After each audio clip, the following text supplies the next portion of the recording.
I thought he was just calling me to sing, but he's always called me to worship.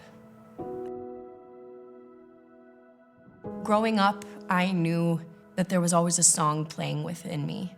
I didn't know what the song was, but I could always feel that music had a purpose and a deeper meaning in my life. I was in theater. I performed a lot. I graduated from Egan High School and I moved out to New York and I attended NYU for theater. I was constantly told what to look like, how to wear my hair, what kind of songs to sing. It was almost as if I was trying to mold and mesh myself to these things that people were telling me rather than focusing on what it is that he was calling me to be.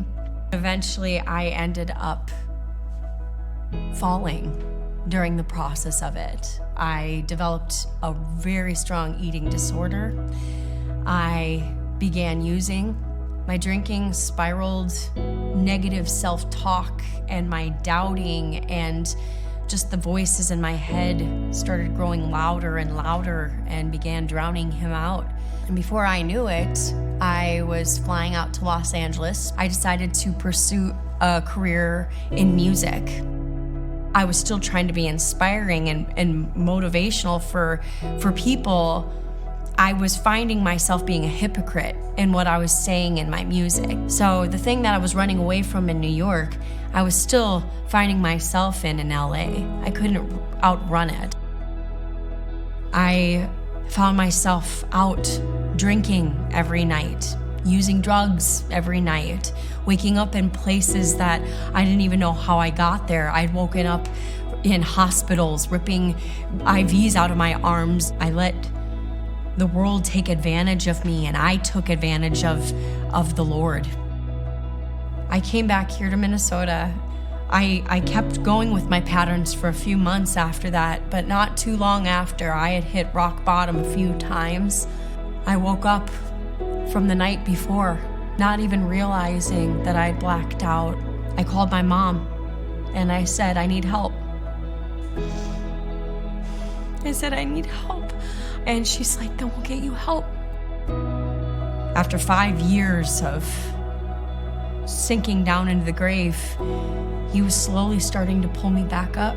I remember one day I was getting ready for work, and it's like my conscience suddenly became hyper aware of his presence. Like I could just hear him say, I'm right here. I suddenly saw my entire story in a second through his eyes, and I was able to sit back in ease and say thank you. It's time to let you take the wheel now. It's time to let you drive. I'm just gonna sit back and do exactly what it is you're telling me to do. And he brought me into that worship center. And through the music, he relifted my spirits. He called me home. I said to my mom, man, I wish I could do that. I wish I could be a part of that group, Mom. And I thought to myself, there's no way I can be a part of that group. I can't be a role model. I'm not a role model. There's no coming back for me. All I can do is participate and be good on the Sundays when I'm here, and that's the extent, because this is what my life is now. This is what I've chosen. My mom ended up talking with John Russell one day and was like, my daughter, she loves to sing. I bet she'd be a great addition to your team. And John was gracious enough to meet up with me one day. And I remember we sang Amazing Grace in the chapel. That was another moment that I heard God. I heard him when he called me back to Minnesota. I heard him when I sang in that chapel.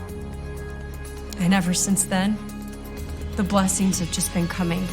I get to lead worship with middle schoolers and high schoolers, people who I never thought I could lead.